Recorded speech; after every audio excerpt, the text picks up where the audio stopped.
Welcome, everybody. This is Mark Mack coming back at you with another episode of The Hump. It's Wednesday, and I've got a guest on with me tonight. What's today, Celeste? What's today? Say it. It's Hump Day! I love it. It's Hump Day, and we're back with another episode of The Hump with Celeste Berke Knisely. What's going on? How are you today? Joining you from snowy Western New York, where I'm sitting in my parents' old farmhouse. It's definitely over 130 years old, where there's still a library. So that's awesome. That's my backdrop. Well, listen, I love that you are rounding out my month in Women in Sales. It was Women's History Month. Everybody knows that. And we had some really great guests. But you're the last guest of the month, not necessarily my last woman in sales on the show, but for this month you are, because today's the last Wednesday of the month, excuse me. And, you know, I wanted to bring you on because, like, I remember, I don't know how long ago it was, a year or so ago. 2 years? Oh, my goodness. So 2 years ago, we met at Chris Bogue's. Anybody who doesn't know Chris Bogue, definitely check him out, Bogue online. And it was weird because, like, I sort of thought you, because you were attachment to gap selling, that people, like, you were going to be so put together, like, but you were like freaking out. You were like, I don't know what I'm doing. I need help. And I just loved your energy. I think that whole group was like so energized. It was his first, maybe it was his first one, I forget. Yeah, it was. And he was so, yeah, and he was so like, and I was just like, wow, this girl, she's going to be amazing if she really figures it out, right? And so, and then it was like, okay, I mean, a month or two went by, and then posting a little bit here, a little bit there, and then, like, all of a sudden, like, you blew it up. You did your thing, and you mixed it up, and you tried different things, and you did everything that he said, and I tried to do some of it too, but not as much as you did. You really dove in. I loved it. I loved the content. I love all the different ways, and I think what really excited me to bring you on also and talk with you is staying connected to you, because you definitely have a knack of, when you meet people, you really solidify that connection. And when we kept in touch, and then all of a sudden you're like, I'm getting all these other content creators together to, like, build a, you know, like the Revenue magazine. And I'm like, what? This girl didn't even want to do video like 6 months ago, and she's like getting 30 people to come together. And, like, I was like, damn, that's awesome. And I was like, I'm in. And I actually overshot myself, I have to admit, because I have not put up a article yet. And that's my long form article type of writing is, this is why I love the live thing. Like, I'm more of like just a connector here. Like, I try to write stuff, and I am putting together some things that are going to come out soon, but I'm just like, people always said, why don't you write a book? Just take your show notes and make articles out of those. I guess. Yeah, well, you know, I do repurpose this content in terms of, like, little short form clips, you know, so you'll see some of that from time to time. I've been a little slacking on that. And, you know, it's great. I use StreamYard. If anybody guys don't know StreamYard, I use StreamYard. StreamYard is, oh, by the way, also, if you go to my link tree, a StreamYard affiliate code, feel free to. Anyways, there is I rarely sell those kinds of things. I hope just people find it, and I don't really push it, but products that I like. But StreamYard I've been using for this show and many others for a long time. And now they got a cool feature, after the show renders and downloads, it'll do AI clips, and it'll create like 10 or 12 clips. They're not always that great, so you have to, like, maybe, you know, because whatever. But it does it for me. So almost like an AI, like a VA, an AI VA.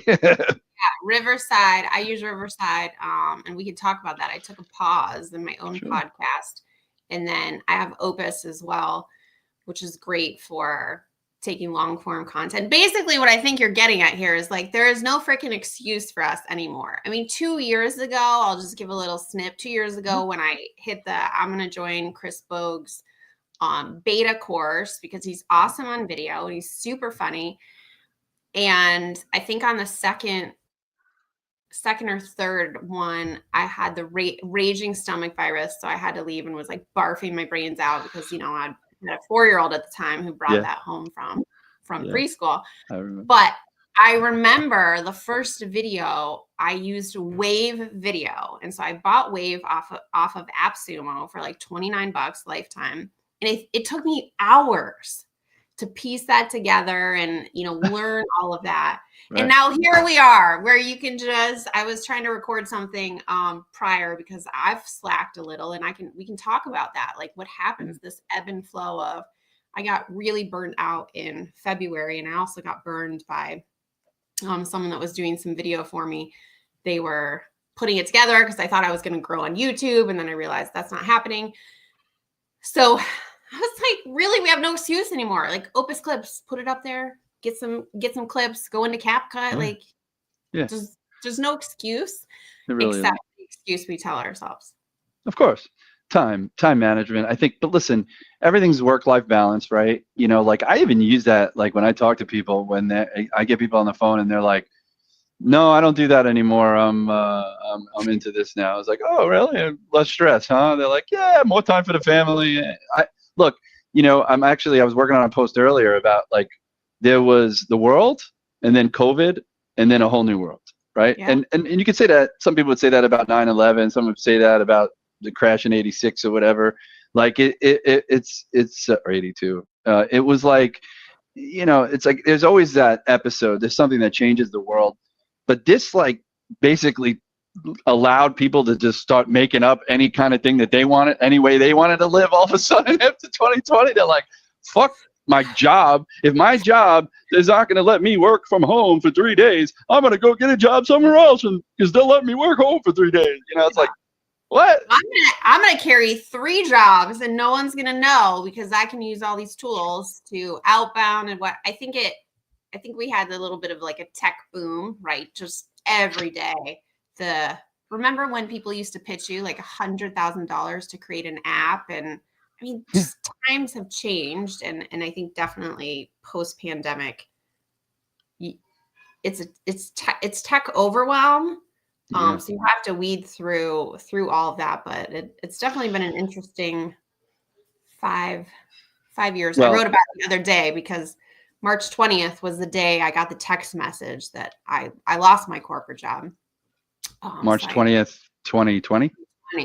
Yes, we all did. And I kept we all got that same thought. Reminder of I had a choice, go back to what I was doing and that safe road for the last 20 years prior to that, or go out on my own and bet on myself, which is like. Yeah. So, you know, listen, that's what I want to talk about. So I got a couple of topics, and that's definitely one of them because obviously I've done that and I kind of still am doing that to a certain degree. But and it's tough, and people don't necessarily realize some of the things that come into play, like imposter syndrome and you know, those kinds of things. And that, you know, want to get into a little bit about your sort of fitness mindset and that kind of thing. But, you know, entrepreneurship, definitely something that for me, you know, we were 2015. I worked for a company that was a $100 million building products company in the healthcare space called Inpro. They manufactured like handrails for hospitals, cubicle curtain, anything in the hospital, like everything you see in the hospital, except for like medical things, the wall, whatever, was Inpro stuff, right? And it was a pretty good role. I was an individual contributor. I ran like the entire New York City territory. It was a $2 million territory, and you called on architects and designers. I mean, it was like I didn't have any tools. The tools that I had was like, my laptop, sure, that I did PowerPoint presentations at architecture firms, that was for like credit, educational credit. And I was selling $2-3 million worth of merchandise, to various schools and hospitals and this and that, right? And so it was no SEPs, no methodologies, no nothing, and I'm still doing this kind of business. Now, it was a little bit transactional in a certain way. I mean, it was project oriented, but it was great, and I couldn't be better. I was there 5 years, and I was thinking to myself, maybe I want more. So I was sniffing around during the earlier part of the year, and then the thing was I had a kid. Yeah. in May, and I was trying to do a project here, like rebuild my entire upstairs, and so that's why I was like maybe looking to see is just transition. And so I was going through this, like I had my kid, and then 3 months later I lost my mother in the summer, and then I thought things were going to be good, because I said, you know what, I'm going to commit back to this company. I'm not going to sniff around, and I was like, I'm full on with this company. And then I got fired in December 23rd. And so I woke up like a month later after being baby daddy for a little while and saying like, I gotta do something, right? I'm like, and I got to bet on myself, because that's the only way, and so I started my own business, and I ran it for like 4 years, and then I got involved with a lot of people who then some guy finally, he offered me a job in 2019 to be a VP of sales. It was a company, it was a product I was working for. I went out independently. This company fired me in December of 2015. They fired me. And then I went out on my own selling their product to the same customers I was selling it to. I would negotiate a discounted price from the manufacturer who fired me. Yeah. And then I resold it to my customer at a higher price, and I did the install. So I made twice as much money as I was making working for them, that company. So I didn't care that they fired me, but I went out on my own because I had to. Yeah. Right. Like I got fired, and I had no idea what to do. I stayed at home with my kid, and out of fear out of just like having a mortgage and those kinds of things. So there's people out there who may not be in certain crazy situations, and they decide to go out on their own. It's different for men, maybe different for women. So I'd love to hear, I'm telling my story, but I'd love to hear like when that transition was for you, and you're a mom too, right? So I'm just, because that people, a lot of people can relate to that. They're thinking, maybe some of my listeners are thinking about going out on their own, or have thought about going out on their own. And what it took for me was more like, I need to go out on my own. Otherwise, Yeah. Yeah. So. Yeah. Similar in that mine was the choice. So I worked in corporate. I come up through hospitality, not by choice. It's just where I landed. I actually got my first sales job when I was 27 years old, managing a team of people, selling hotels. I'd never managed anybody. I'd never been in sales. I'd never worked in hotels. I'd never worked in the industry. I was getting a master's in tourism at the time. I worked in nonprofit prior to that. And I was like a doer, right? I just want to know how everything works, and a project manager. Let me do this. So I convinced. How did you get a management job off the get without being one of the team? Yes. I started networking. Who do I know? Who can introduce me? And luckily, one woman, Joy Florentino, I'm still friendly with her. Every few years I'll bump into her. I actually trained her one-on-one on leveraging LinkedIn. When was this now you're talking years about? ago.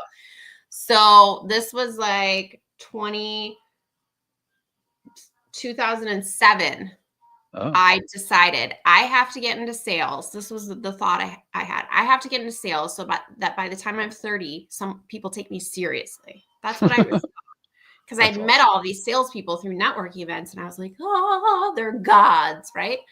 So I networked, and she was one of the only people that messaged me back. I was moving to California at the time, and she said, yes, I'll chat with you. And then she started this is who I know, that person, this is who I know, I'll put you in touch.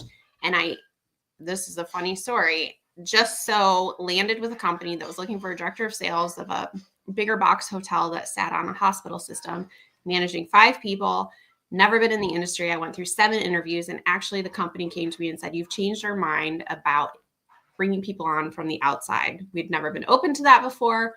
We are." So I had a regional at the time.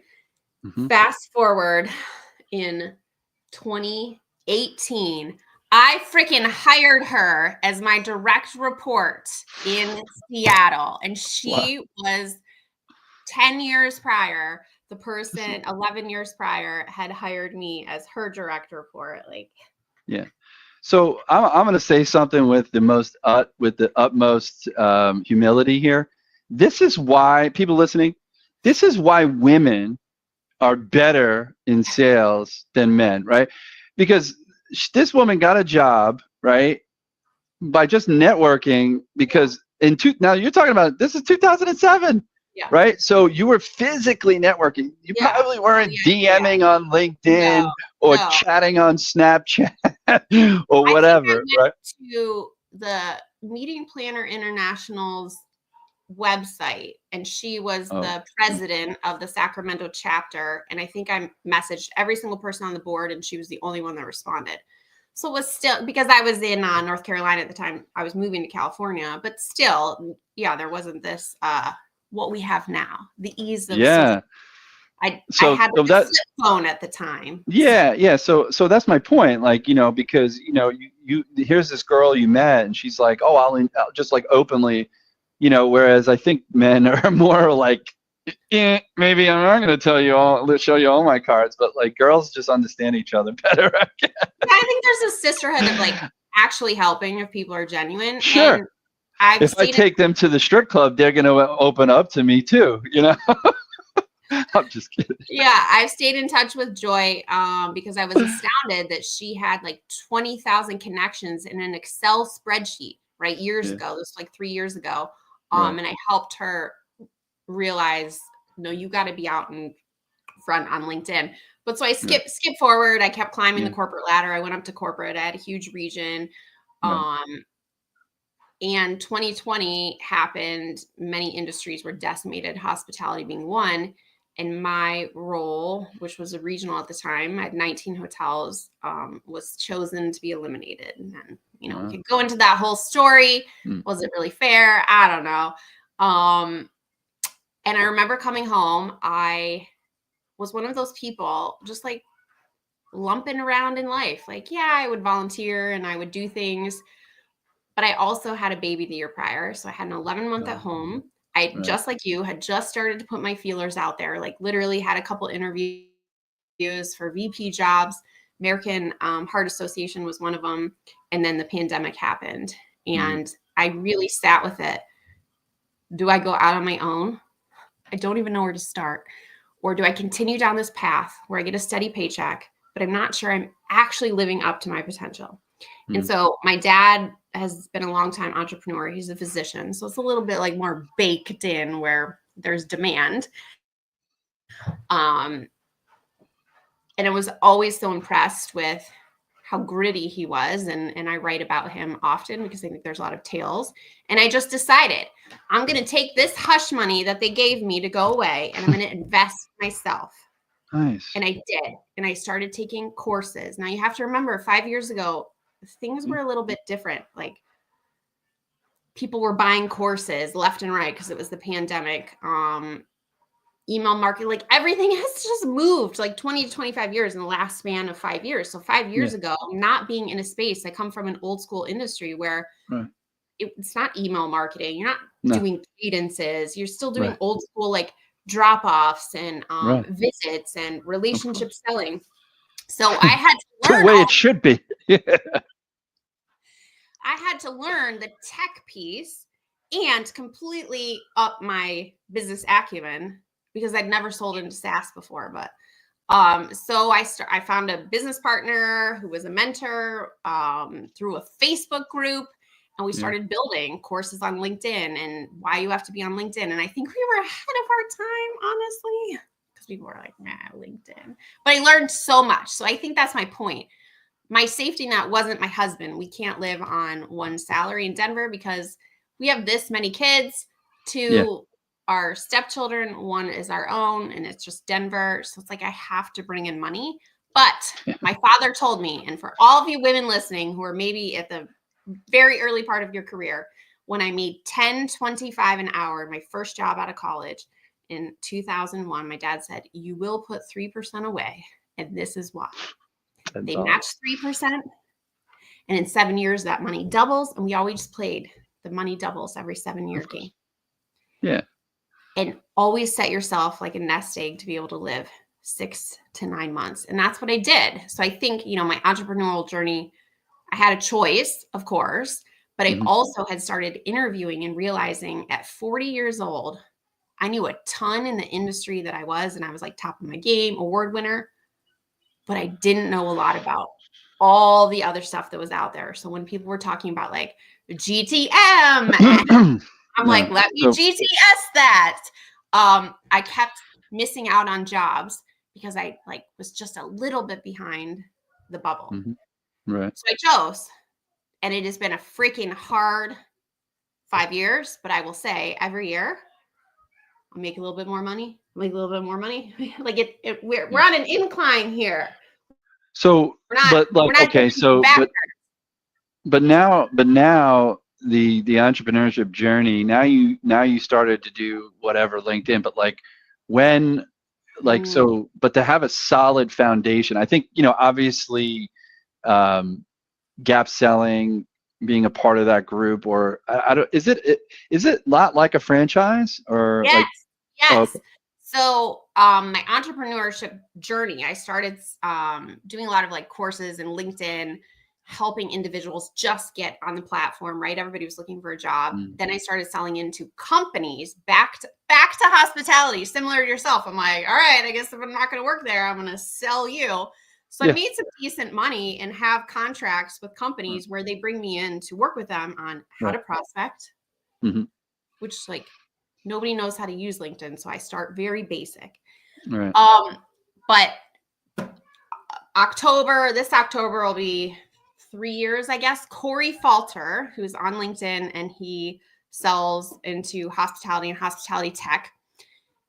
We had messaged and became friends. We've met in real life and have done some podcasts. And he's like, "Celeste, I think you need to read Gap Selling." And so I read it, and I had this oh shit moment of I've been a BANT seller and a relationship seller my whole life. Yikes. I'm not sure how much more I could have done if I would have been more focusing on actual customer problems versus on the product and features first.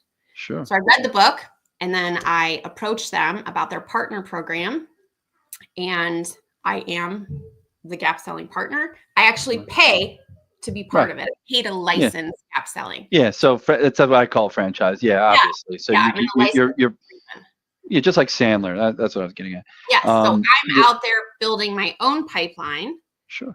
I just happen to have a unique spot, and then I'm also Keenan's licensed seller. So I handle the majority of his pipeline as well. So I'm in pipeline meetings. So it's a nice blend of gotcha. I still got to go out there and build it myself. And I think that's the one thing that I always try to impress on like people who want to go out. It's you have to be prepared that everything is on you. I mean, you can eventually delegate. You get to a point where you can delegate or you can offload and whatever. But you have to be mentally prepared, I think, to take on that you are your own, like, master of the domain. Like there is nobody else. You can get this help. And I think that's what's unique about, and I imagine you take to this every day because you took the time to like study and read and get to know things and learn things that you ultimately know that if you don't know the answer, you got to go get it, or there's someplace you can go get it, or somebody who can go get it. It's great to surround yourself with people who understand the things that you don't. But that's I think is sometimes what people don't realize in entrepreneurship. They try to take on everything, and they're not mentally prepared to do that. Yeah, no. Right, and so I I've had some of those moments of getting outside of my lane. So for example, in August, I thought I'm going to start building on YouTube. I'm going to do curated videos. They're going to be a minute, 30 minutes. Shit, I can't edit these all myself. I'm going to hire someone to do it. Mm-hmm. Then they started coming back to me saying like, it's not resonating. Your face isn't resonating with people. And I'm like, all Your right, face? I've heard this my whole life, that I'm like, don't smile enough or whatever. Then it started morphing in, we need you to be more like Jeremy Minor. Go watch Jeremy Minor's videos. We need you to shift. And it became totally playing a different part than what I wanted to do, was basically talk a lot about discovery. I love discovery. I feel like I'm pretty good at it. I have pretty high retention, like 80, 90% discovery one. Like everybody's like, yeah, heck yeah, I want another call. Can I ask you a question about that real quick as a side Yeah. note? Do you think you do too much discovery in the first discovery call? Is there too much discovery? Because, too thorough, then you get into asking crazy questions that don't really have any application to the revenue. So what I found with myself one time very early on, the individual told Keenan that it seemed like an interrogation. So yes, I think you can be too thorough when it comes from wanting to get all of your questions answered. And so I got some really good advice early on, because when you go through the Gap Selling Partner Program, I mean, it was like 4 months of me being a student. That's all I did all day long, was practice, role play, learn the curriculum, because not only are you learning everything that gap selling is, but now you're learning how to facilitate a training, because you have to pass a facilitated training with real life people who give you an NPS score. So that was tough to hear. And so the advice I was given, and for all of you out there, was detach from the outcome. You're there to help. You're there to find a problem.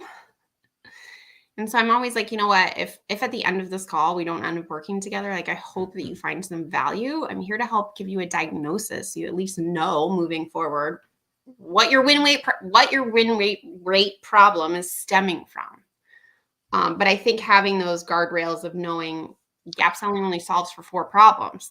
I'm only looking for one or all of those. That's it. So it's interesting. So you're using gap selling to sell gap selling, but when you sell it, you're now then training those people to use the quote unquote methodology in the way they think about doing discovery or doing, having calls with their customer. Now, we were talking about this earlier. Obviously, people who watch my show have been on the show. There's been some people on the show who have been commenting recently about some findings. And I think while there's a lot of methodologies out there, and you mentioned BANT and this one and that one, at the end of the day, it kind of depends on, there's a methodology for everything, right? There's a methodology for the first touch call, or people mostly call it a cold call. Yeah. Then there's there's a methodology for follow-ups and voicemails, and you know what I mean? And then there's this sort of idea when we have a discovery call. Now, first of all, I just want to, before I jump into that, I want to address the fact that you said you were in all these other industries. By the way, I come from outside the industry. I sold into hospitality and in the furniture side of the business for a year or two before COVID, and in all those other industries I've ever worked in, it's funny how you say I didn't know that all this other stuff existed. It existed, and maybe it started to exist really only in 2012, right? 2010, 2012. Is where the proliferation of SaaS became, and understandably so. Like you were in a face-to-face type business because it was more real estate oriented, hotel, hospitality, right? I think all the other industries I've ever been in work face-to-face, right? But in the SaaS business, you don't have to be face-to-face. Nobody really cares, because you're going to give them a piece of software and they never really need to see you ever again after that, except for maybe having calls with customer success and service, right? And it's about landing and expanding. So maybe they do have some customer success and salespeople that are calling on you. But at that point, it's like, what do they need to show you? You already have the tool, right? It's about expanding it.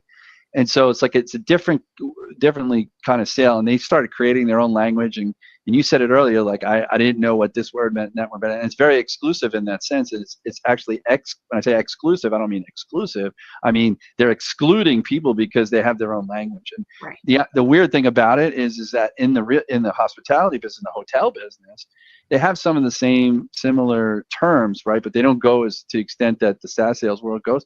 But everything that they talk about and they say in those words and those languages, in their language, you know what that is. You just didn't call it by a 3-letter acronym. You actually called it what it was, like customer acquisition cost. You know what I mean? You didn't walk around going, I need my CAC for my TAM to run my BDRs into my CSMs. You know what I mean? Like, look, I get that, right?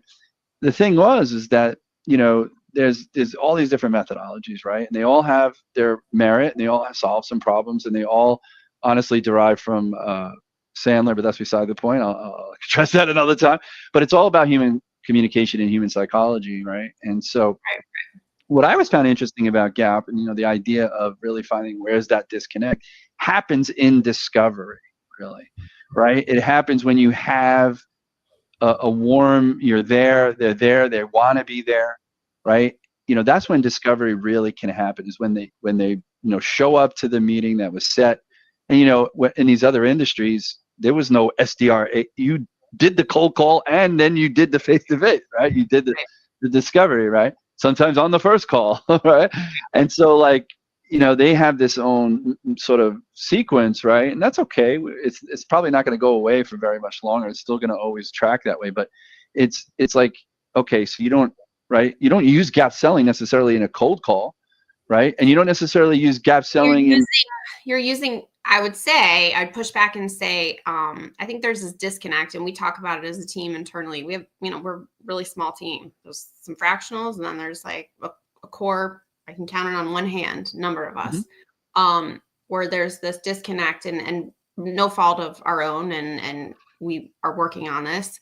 People view gap selling as, oh, if I find their current state and their future state and I know the gap, boom, like I'm done. Where there's so many layers deeper than that. The first step we ever take with anybody that we engage with is honing, getting alignment across the whole entire org, C-suite, marketing, product, sales, CS, sales engineers. What problems do you solve? And it's like this hash out sessions that take 4 to 6 sessions to hash it all out. So there's alignment on like 4 or 5 business problems. Because what happens is, most of the time when sellers, and we're not talking about like advanced level sellers, I'm usually talking about, you know, not the outliers here. We're talking about like this meaty middle that will say, we solve for inconsistencies. They show up in manufacturing. I recently had a manufacturing client, like, we help you save time. We make the molds better, right? They're talking a lot about just the technical process. Right. In today's environment, it is really hard to sell on that. And it's hard to sell on that because you're in a space where there are so many other people doing the exact same thing. The competition has gotten so much stiffer. So we force you as a seller, not force, but like the thinking. When I hear, so for example, I hear a lot of times like, oh, my team doesn't have a sales process. We need training. I'm just seeing a lot of inconsistencies. I take that and I know, hey, so typically when I hear that, inconsistencies, there's no sales process, your CRM is a mess, you're losing, everything's getting stuck in the pipeline. Curious, are you having a win rate issue? Like, what is your win rate? And typically they're like 7%, 5%, 8%. I'm like, okay, so low win rate. That's what we solve for, because I can start peeling the layers to determine most likely that first discovery or even outreach, they're talking about the inconsistency, the, you know, whatever they're selling. They're talking about the product or a process. Of course. And they have no case.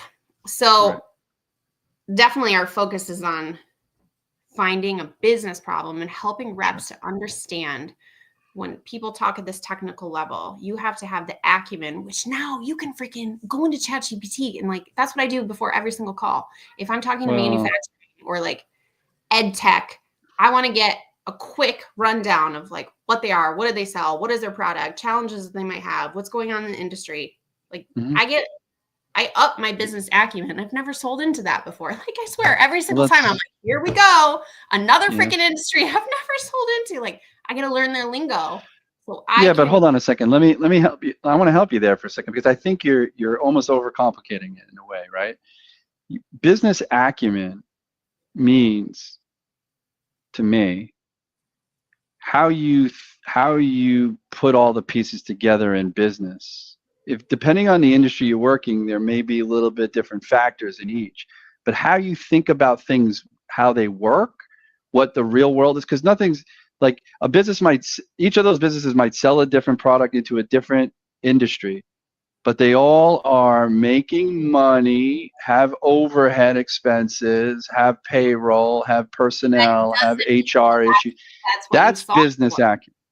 That's business acumen, understanding how all of the pieces of a business work together and what motivates people. That has nothing to do with their product or the service that they provide. So you could study all the things about them, but the fact that you already understand, because you run your own business, the fact that you understand how maybe some of those business owners might think, just from not from a nitty-gritty perspective, but from that kind of global look, you're looking down into your organization, working on your business, you can actually have a meaningful and intelligent conversation with them. That's where your business acumen probably shines. So I don't disagree with that. I'm saying, because I want to ensure that I'm showing up as credible, and that I've taken the time to understand. Oh, sure. Lingo. What they do, right? No, I get that. Environmental, social governance. I'm talking about like just the acumen of like the language they use, right? Language, the knowledge, the tribal knowledge. Tribal knowledge, great. Right. Yes. I am finding that when I take that extra step and I really do understand the customer, it helps in discovery, because I'm able to then put the pieces together in a way that they then understand, versus me showing up blindly. It shows you did your shows you did your homework too. No, I'm not suggesting you show up blindly, but tell me something. So this is the key thing here, right? So why a lot of people may, in reference to what we started the conversation on, why a lot of people might think, okay, well, Gap, it serves a purpose, it solves a certain problem, but what do you call it? Sales growth company is essentially a consulting company and can help you with your entire operation and go-to-market strategy. And I think sometimes you might get pigeonholed into people. That's why that came out, to thinking, okay, yes, gap selling is that for that portion of the business, but we as a company can help other companies in so much of a bigger way than just gap selling. You just happen to have a guy who has a methodology on the side. This is a rub. So Keenan actually started his business in the consulting space. Sure. And then he figured it out. Went on, because the book continues to sell like wildfire all the time. That's what people know it as. So my job as the seller for hand raisers and anything that comes through the ASG side, I'm assessing, and I actually did this the other day with a buyer out of Australia. They came wanting training for the team. After the first call, I give people homework, because I want them to be like fully invested and also like understand and look at something through their lens. So he was going to go back and ask a couple of questions and do a deal review. And on our second call, I asked him, how did it go? What were your takeaways? And it peeled back a lot of layers of things that he didn't realize were going on in the org. And I said, yes, because of that, I cannot recommend training to you. It is not the right time. When I look at and assess your org from a people, process, strategy, structure, I'm seeing that you're missing all of those. Like, you need half your team needs to go. You need to make a change at the higher level. You don't have a strategy in place. Don't bring in training. Like, that piece has to get fixed out. Fixed first. And some people, a lot of people out there are trying to answer the wrong questions, typically, right? They have problems, right? And they don't really understand what their problem really is. It's like, they rush to put a solution in place, like technology, like, oh, let's go get this tool because, or a sales manager will say, okay, what's your man to sales? Oh, so you 100 dials, got you 10 calls, you got 1 meeting. Well, that suggests that you should up it to 200 so you can get 20, so you can get 2.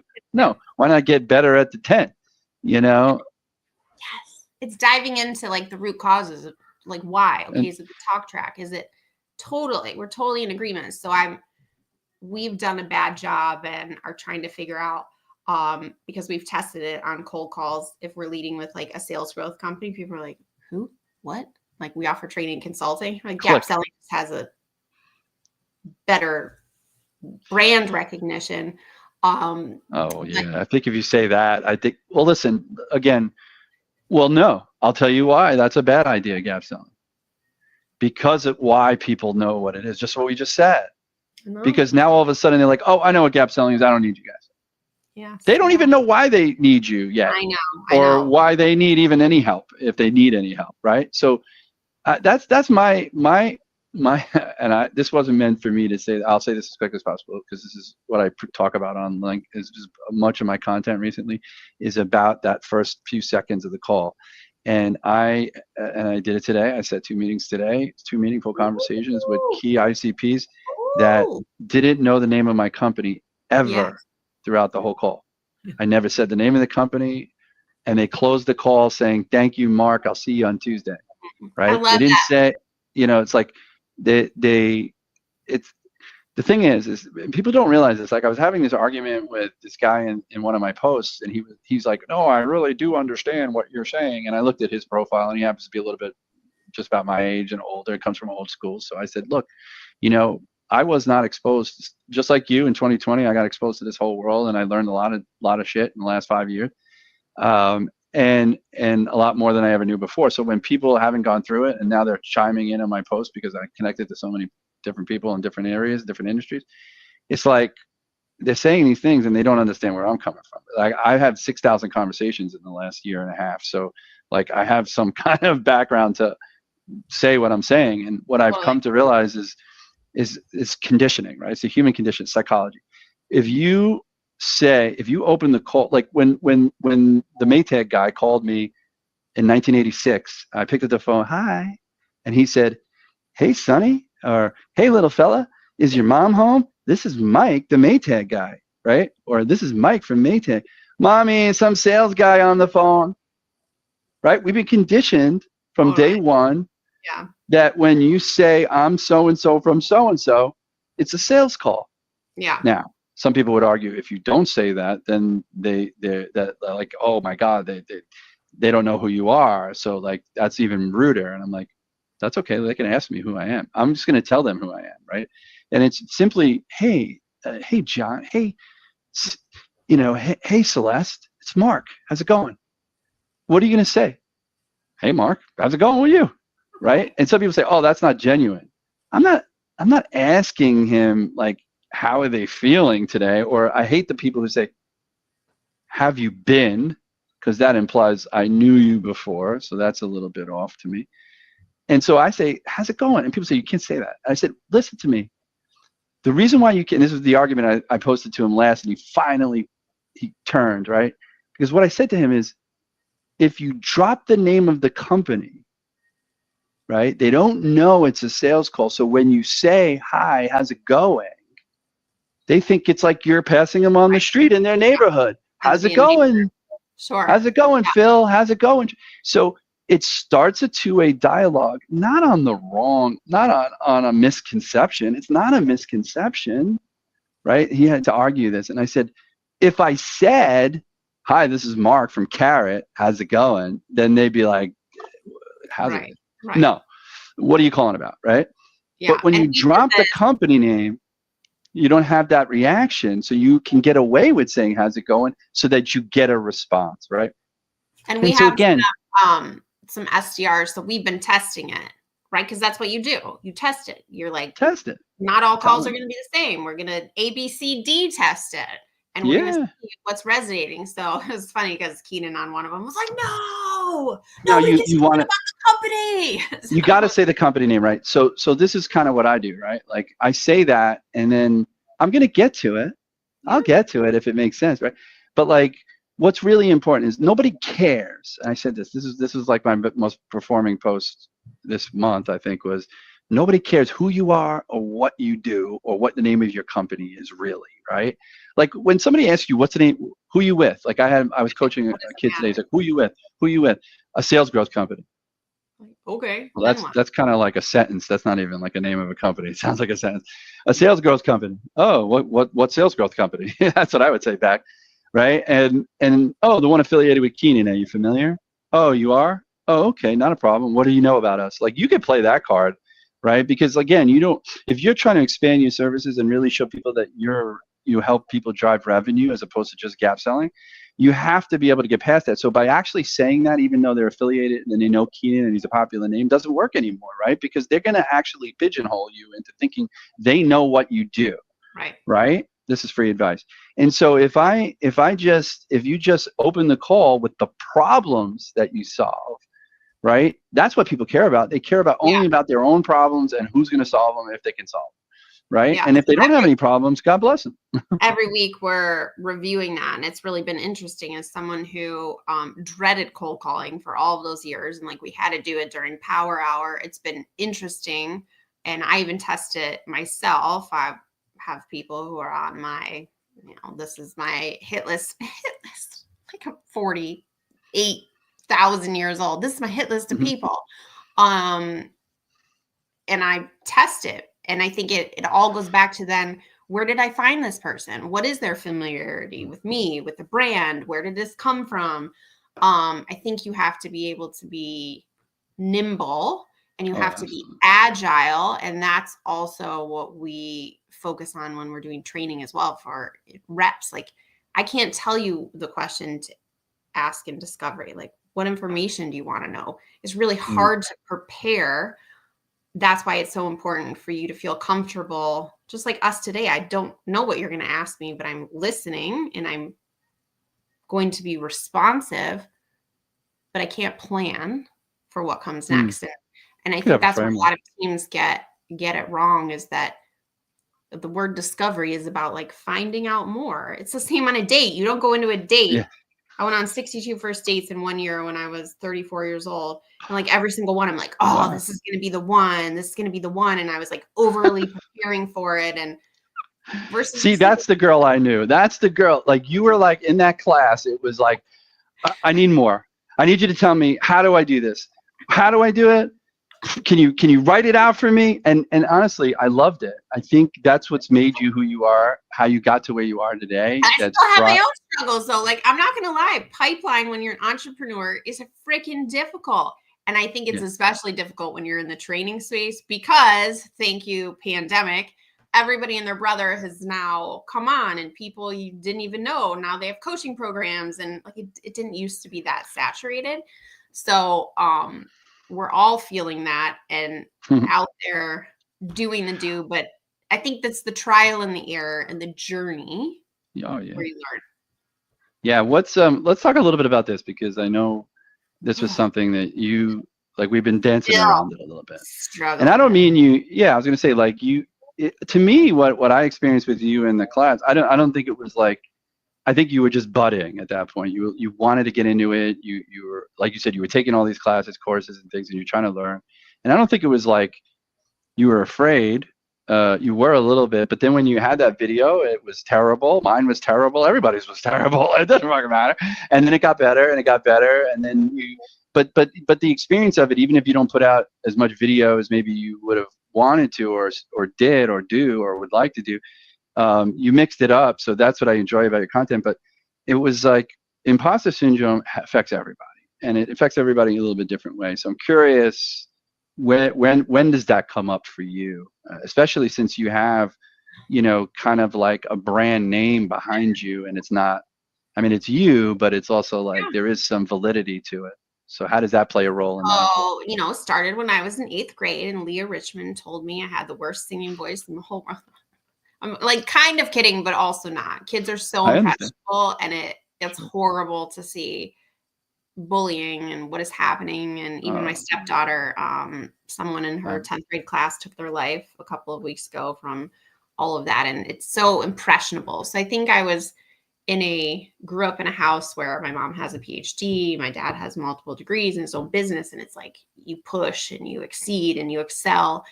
And so whenever I see anybody else who is doing or has the things that I want, and I don't know how to piece it together or do it all, I get this sense of I'm not good enough. I'm never going to be able to do that. I don't know how. And that I've also struggled with like mild depression my whole life, where I think that's where the facial expression, where it's just like a lot of blondness, unless I'm really excited about something. People would say like, are you going to smile today? I'm like, I am smiling on the inside.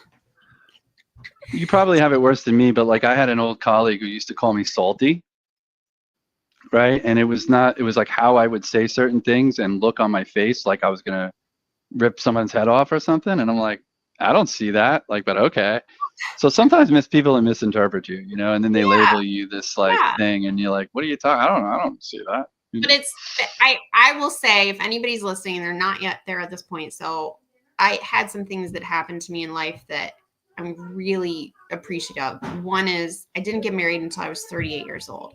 So I had a long career of like finding myself and moving a couple times and starting over and living out of 2 suitcases. I started to realize like possessions and things like that doesn't really matter in this constant strive to better yourself. I've been on a fitness journey for gazillion years. I'm going to have surgery on my hip and be on crutches. It's like going to be like a 6-month ordeal, which I've already had it done once 10 years ago. Okay. My hip tore again during childbirth. Thank you to my child. So I've started to treat myself better with the talk track of like, you know what? I did that. I will tell you, a month ago on LinkedIn, someone put out a post that they were looking for a sales methodology and a trainer. And there were over 425 comments, and a couple of people tagged me. And everybody's jumping in like, oh, me, you need to look at this person. And myself and Darren McKee were the only 2 people that asked a question. Like, what are you trying to change? Basically, what metrics are you trying to change? What behavior are you trying to change? Like, what are you trying to accomplish here? Sure. And I secured 2 meetings with those people. And I got down to the end. Like, it was me and somebody else. And they went somebody else because they wanted like bespoke built for them, which I totally get. I don't know. The sales methodology built for them, but he doesn't have a sales I wouldn't say Darren's a sales methodology. Like he's a LinkedIn guy, right? Yeah. He's going to be able to show you in 3 hours how to change your entire LinkedIn game. Now, what's interesting about it, and this is something I want to ask, you know, I know it's probably not on the imposter syndrome, so I'll let you finish that, but yeah, let's finish that. So my point there is that I have to ground myself in, I did that. I went out and listened to the guy's podcast, and I started to like poke holes at some things that I could assume were happening and why they were reaching out. I earned the credibility in, you know, sending a voice note. I earned it in the question I asked. He said only 3 people asked a question. So he's like right off the bat, like all hundreds of those people were out. So when it comes to imposter syndrome, I'm constantly, and Keenan tells me this all the time, like, you're such a smart person, you have so much against you, but like, you're so freaking hard on yourself. And I don't know if that goes away, but it's the small wins that I ground myself in of, I may not be where I want to be like financially or like crushing it, but am I learning? Am I on a journey? Hey, I did that. I'm constantly checking myself against people I help, those types of things. So if anybody else is struggling with that, I think to your point, it's like a whole lifetime of trying to unpack that. We all probably need some therapy, but if you can focus in on, I did this today, I feel really proud about this, I learned from this, it can go a long way. Yeah, I appreciate that insight. I think a lot of people do struggle with it. I think a lot of people struggle with maybe why their voice doesn't matter. Why do people want to hear what I got to say? Horrible for it as well. Horrible. Especially for women, you're constantly like on the other socials, right? When there's like body shots and all that, you're just like, eh. Well, if you're doing that, you're just calling for it, right? Like, you know, because there are idiot guys out there who will openly write anything that they want on a page or on a comment because they're just like that, you know. And on social, you can get found a lot more easily, and people comment more easily than on LinkedIn, right? Because like you don't get the reach on LinkedIn you might on those other channels. But you know, I think so. So if I'm understanding this correctly, you find it to be something you tell yourself. It's a what do you call it? Self-proclamation or people call it just, I don't know. There's another word Self-fulfilling for it. prophecy. Prophecy. You know, it's no, but you're telling yourself like. So I tell myself like when and I'm going to ask you how your husband plays a role, if at all. But like when I'm saying like when I'm feeling imposter syndrome, sometimes I'll say something just offhandedly stupid to my wife. Like why do people care about what I say? Or I think I'm going to not get this, or we won't close this, or I'm really not where I want to be, you know, stuff like that, right? She'll say, "You got this. You know how to do. You're better than that. You know you could do that." Oh, Like, and then I well, so say I that, will and then tell you. but wait, hold on, and then I'll sit down at the desk, and I'll stew about it for another like 5-10 minutes, and I'll be like, "Fuck, I could do this. I'll do this. Post, click, post, you know, like, or whatever, right? Like, it's just, and it happens in fleeting moments. It's not like something that's bogging me down and making me not be able to get out of bed per se. And if it is for some people, then get some help because you really shouldn't be feeling that way. Like, you can, oh, look at that adorable one. You know, like you got to be able to, and I don't want to say compartmentalize because from a mental health perspective, that's not really that good, but you have to be able to do that for that moment, right? Especially as a mother, as a father, a Yeah, workaholic, or building a business, or whatever you're doing. We understand those ups and downs, you know, and that you're going to have that emotionally. It's the idea of knowing that it's real. It's okay to feel that way, right? There are other people that are suffering from it in some cases, but if it's becoming debilitating to you, then you know the thing about that is I say, well, maybe that just what you're stewing about isn't for you, you know, right. and maybe you shouldn't have that on your plate, Yeah, I right? love Or that. maybe you got to find another outlet. I use and I learned it in therapy when I went through my height of like anxiety, this talk track of is it fact or fiction? And I'm very easy quickly, I learned it over the years because I would stew about it, where now I I don't want to say like I don't give it the luxury of getting me down for hours upon a time, Right. but I'll challenge like, is this fact? Or is it a story I told myself? Is it fiction? It is, And I and will it's say, usually the story you tell yourself. yes, I will say, and nothing to bash That's what imposter syndrome is. corporate America, but it's been freeing working with an organization where there's absolutely no pressure. And Keenan actually applauds me when I take things out. I'm like, it's done. This opportunity, I'm no longer with them. Like I've told them I won't work with them, or I've tried every effort. Like it's not moving forward. Like I'm getting it out. And there isn't any pressure of like, why didn't you close this? Why did you? And in fact, I actually like effed up a big deal for him in December. And he was like, Celeste, it's okay. Yeah, but you might be the only one that he's found that can match his energy level because like that guy is off the charts. Like he could come on a show like this and I won't even talk. Like he'll just scream for half an hour, 45 Yeah, he's minutes. super Like, passionate, but he also has this like side that I think a lot of people see the like camera side of him, right? And there is this like nurturing dad side who's raised oh, I three. get. I Yeah, imagine so. I guess But I even want with them, is he calm? I don't see that guy calming down. Like I to see him just being like, does no, he but he sit sets still? some like awesome expectations, and they've like grown up understanding consequences and their actions, and very well put together like young I'm ladies, sure. and not loud like him.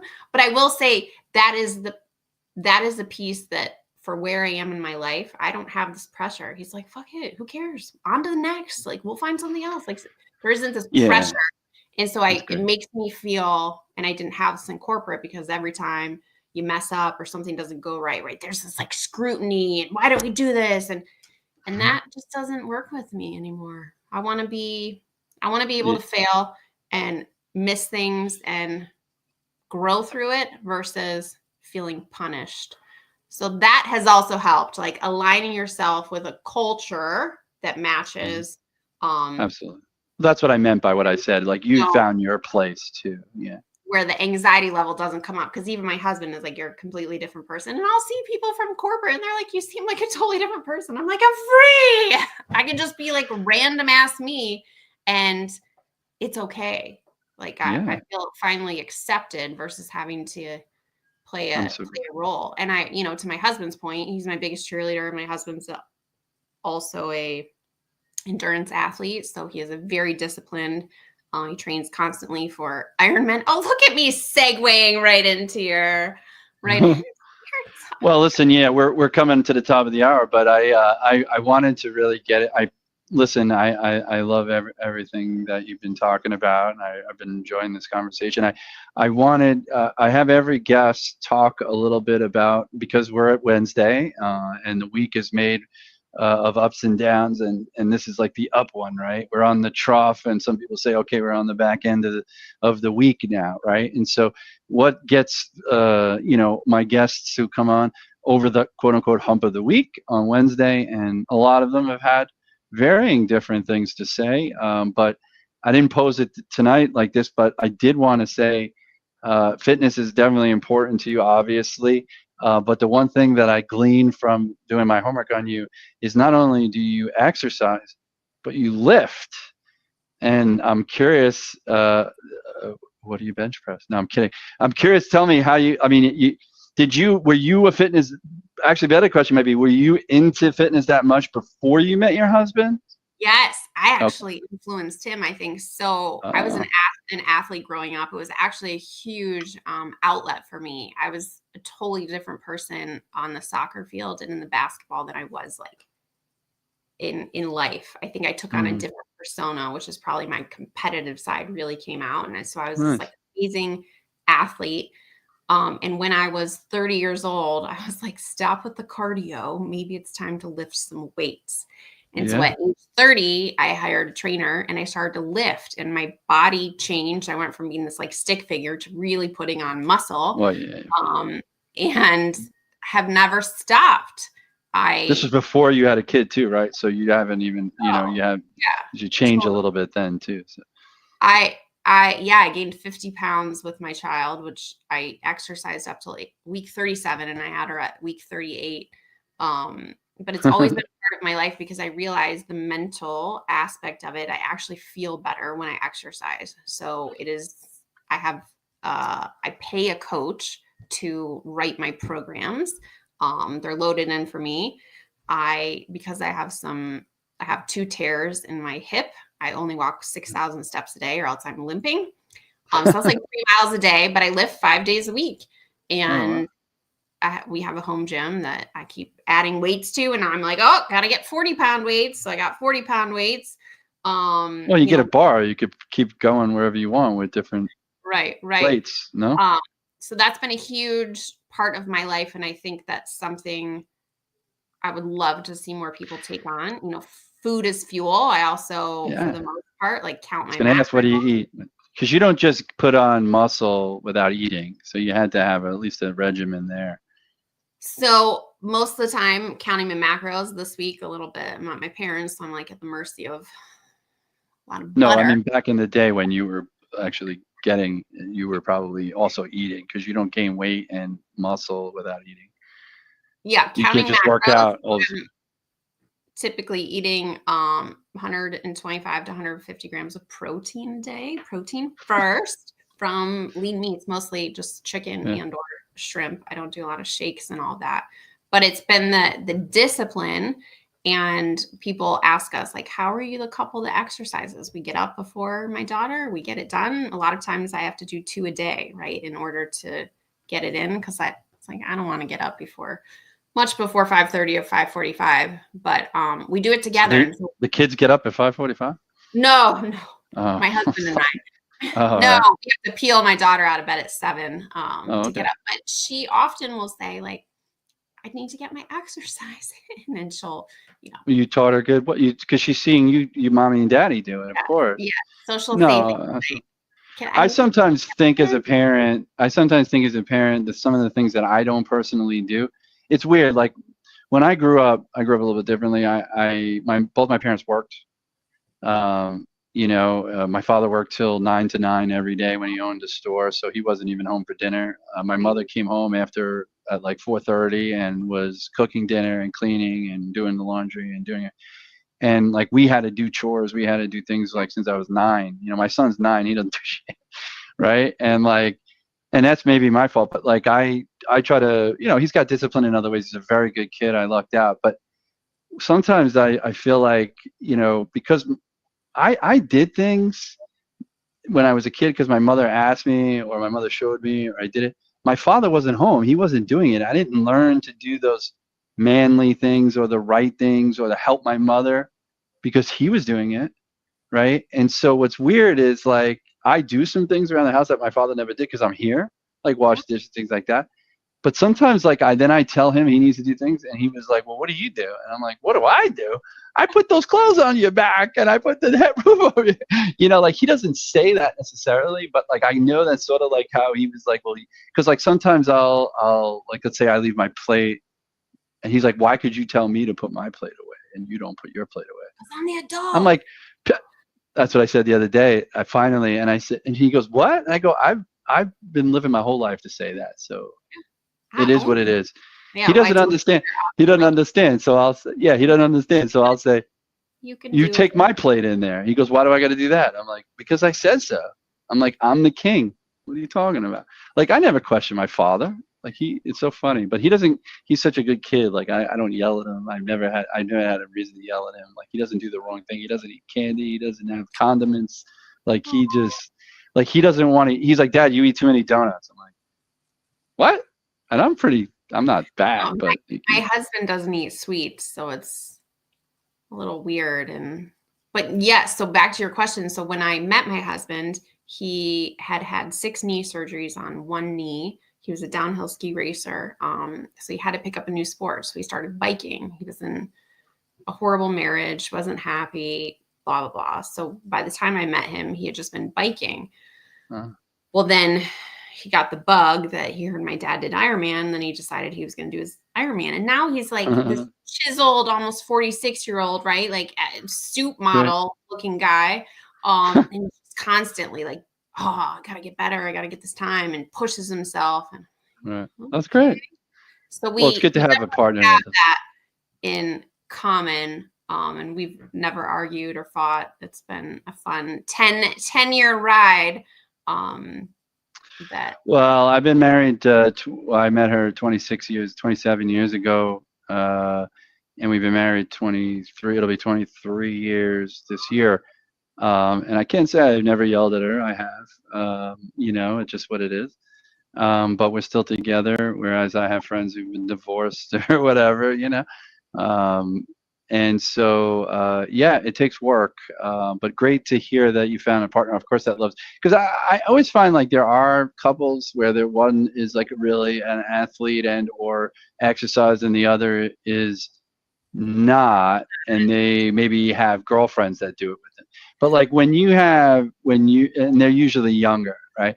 But at this age, if you don't have your partner doing it also, it's hard to keep it up because then you don't, it's like you're trying to coordinate your life with your kids too. So like if your husband does that stuff with you, you motivate each other at the times. Like you said, you do it before your kids get up or you do it after they go to sleep and you make it work. And that's great to hear, man. I envy that. Like when he has to do a really long run, I'll ride the bike and pull her behind me and we'll go for like 10 or 15 of the miles. So we're doing it as a family. So like we figure it out, but he never sacrifices family time. He's always like, I'll get up early and I'll do it. And it's a give and take, but he's always telling me I could never do what you do, being an entrepreneur. And so I have to often pat myself on the back, like, yeah, I can do hard things. We can do hard things. Well, it's great that you got a partner that supports you. People do, people don't. But thank you for coming on the show. Thank you for rounding out the Women in Sales. I can't believe it's been 2 years since, and I love whenever I don't know what's happening with LinkedIn, right? You ring people's bells, you don't see it, you do see it sometimes, but I love how you're always like snarky and you put yourself out there and you're not afraid to buck the system and, drop your opinion. And I love that about you because I think there's too many like yes people and you're out there really challenging us all to think, and we need more of that. Yeah. So other than, I guess everybody can find you on LinkedIn. I got the banner going at the bottom. Salesgrowth.com is the website, right? Yeah. So check out salesgrowth.com if you're looking to hire, somebody who can really help you other than me. Just kidding. No, it's been great. It's been great having you. I actually have a book. I want to pull this off the shelf. I have 2 books actually that I think, and I don't remember exactly when they came out, but they're not exactly the way the gap selling book, but the colors of the gap selling are really that bright red, right? Has like a bright red color. And so, do you know this guy? Sabri Subi. That's his name right there. Sabri Subi. He's Australian, and he has a book called Sell Like Crazy. Right? It's more about marketing and a little bit of using LinkedIn and stuff. But this book, I really felt like he colored the book the way he has it, the way some of the writing is. It's like a ripoff of gap selling. And then there's Cardone's book, right? I think he did the same thing. I have those. That like power color. Although I do think the next book is green. So oh, you're thinking this book? What you mean, Justin Michael's green book that's coming out? Did you see that cold call Algo? Check that out. No, it's not even out yet. It's not. It's him and Charles Needham, who's actually watching the show tonight. What's up, Charles? I love Charles. Charles has been such a great supporter in the in my DMs, and I've hooked him up with a company or two. So that's what I love about LinkedIn too. Yeah, Charles is great. He's super hype man. And then we talk about some protein and getting those gains. Although, no, I'm not trying to gain. I'm just trying to be more fit. So every year that goes by, I'm like more fit. No, Charles is awesome. Gap prospecting, we'll see. And then like Gap customer success. There's a whole series coming out after that. 3 or 4 more books. So go and be a great. So now you can show how you really do cover the spectrum, and you could tell Adam to like quiet down. No, Adam, I love. He came on my show. He actually recommends me to a lot of people. I can't say enough about Adam. He is a big fan of me. I don't know why. Sometimes I'm just who I am. I come from the old school. I come from other industries, and I think it's always I say things like that are like just the truth, and I think like. I think why you agree is because you came from these other industries into this sort of sales eco SaaS world, if you will, and it's like it's weird, right? And you think like, what? Have to agree, like there can be and it's like discourse and conversation, and we can all still continue to support each other. Like it doesn't have to be. Yeah. I mean, it's like it's people they say things. It's just like. I guess it's the way you say certain things. Like when I suggest something to somebody, I don't say you should do this, or this is how you should do this, or this is the way you do this. I say this is what worked for me. Yeah. Have you considered in this context? And I think too many people say that other stuff sometimes, or at least that's how it comes across. And then there's the people who project thinking that it comes across that they start a fight. It's like I'll give you an example before we jump up. I think these 2 minds that came together, I mentioned one of them already, Justin and Keenan had a conversation. Very first conversation they ever had was horrible. It went horrible. They hated each other for no apparent reason whatsoever. That they were both freaking crazy, and they were both on the rise or, wherever they were, and they just had a weird conversation. And then they got, people were saying some stuff about it, and they were like, why is all these people saying about it? And Justin was like, was I really was he? And then Keenan was like, I don't know what he's talking about. I don't know what. And then they finally had a conversation, and now they're friends. I mean, like it's weird, It's kind of like it's like nothing is written in stone, and that's nuts. It never was. Why do you think people treat it like, oh, this is new? The buyers, the way you're supposed to be buyer centric, that's not new.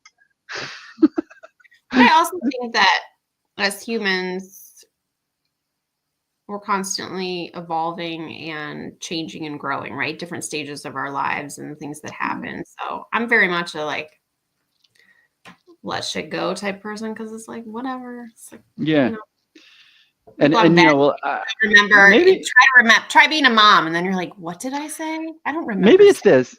what do you think of this? And I'll leave you with this. What do you think of the fact that like maybe it's just generational in the sense that like, when I was in my 20s coming out of school, taking over the world, I probably thought, oh, this is new. This is great. You should do this. You should do that. We could do this. We could do that. We didn't have the medium, right, of the internet for sure, but I probably had this reinvention of the wheel mentality like most people do. And that's why like I've come to realize that with LinkedIn as well, like because you see maybe see people saying the same things or whatever it is, or seeing some of the same topics, that's okay. It's not all meant for you. My real click moment was when I realized, when I stopped thinking about what everybody else is writing. Sure, I read, but I realize when I'm reading it, it's not always meant for me.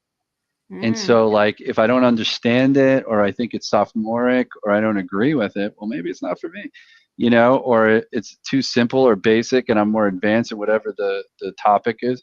That's okay, because there's plenty of people who aren't at my level, and that's who it's for, and they consume it. Hopefully, they're consuming it. Don't you think though that when you're the founder of something and it's yours, you take this really, I mean, it's your baby. It's like somebody coming after one of your kids. And so I think that's when I start looking at people who have like founded something, they're so close to it and they built it with their hands and it's their blood, sweat, and tears.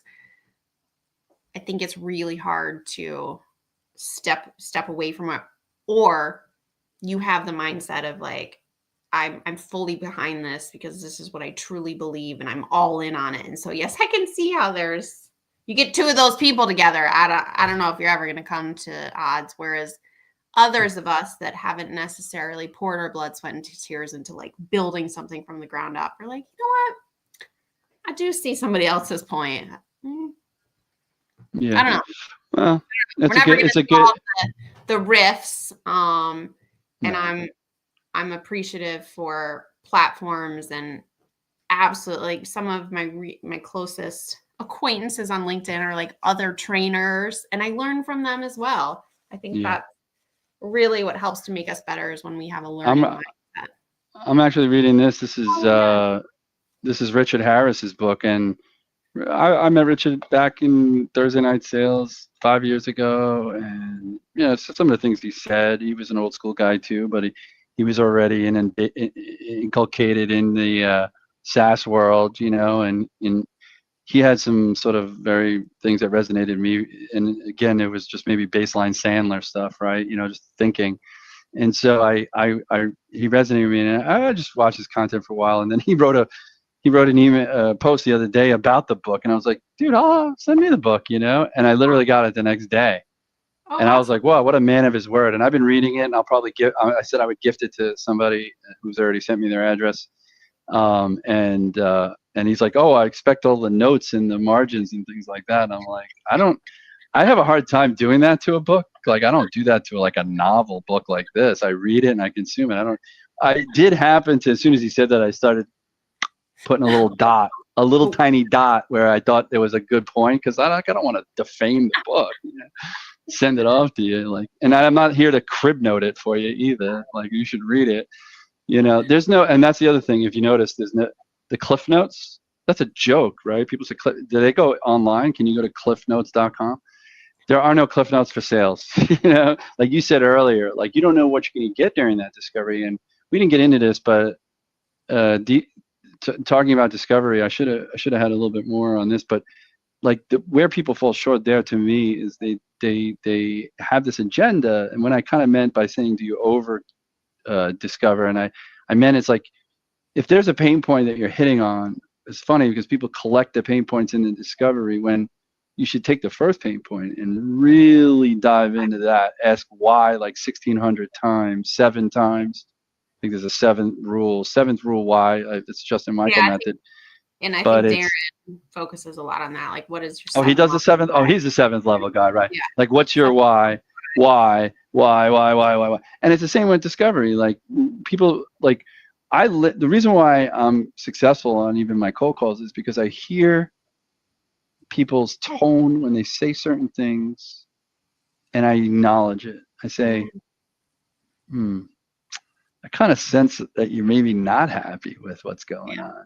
Can you tell Yeah. me a little bit more about that? You Listen, know, or if they say Zoom. maybe this, oh, we're kinda. I love the word kinda. We're kinda there. What does that mean? What does kinda automated mean? Are Because you you're kind kinda of, automated? my kind of are probably different. Well, I sell a product that's a software that people think like the service. I'm working with blue collar service people, and they think like Outlook and you know Outlook to schedule and like a PDF in a SharePoint file is the way they manage the business and the work. And they think that's digital. And I said, well, it's digital, sure. Right? There's a digital record of it. It's safe, right? But you can't access it. You can't analyze it. It's not talking to each other. So they're in two different places. One's Outlook, one's. And so we have a software you live inside. It's an app, and it's like, get with the program, right?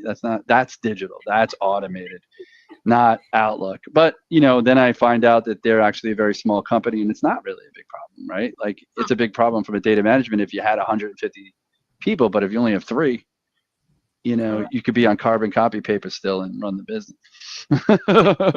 So anyways, well, thank you very Totally. much for joining the I show. Thank you. I loved I know my having daughter you. made an appearance. She's chomping at the bit because their 6th birthday is tomorrow. So she's No, go for it. Loved meeting you or learning a little more about your family. Not meeting, learning about your family and your journey. I wish you the best. I'm always here to support you. Yeah, the show loves you. Everybody, check out salesgrowth.com. Celeste Berke Knisely online. And this is another episode of The Hump. On the Hump. Peace out. Take care. Bye. Bye-bye.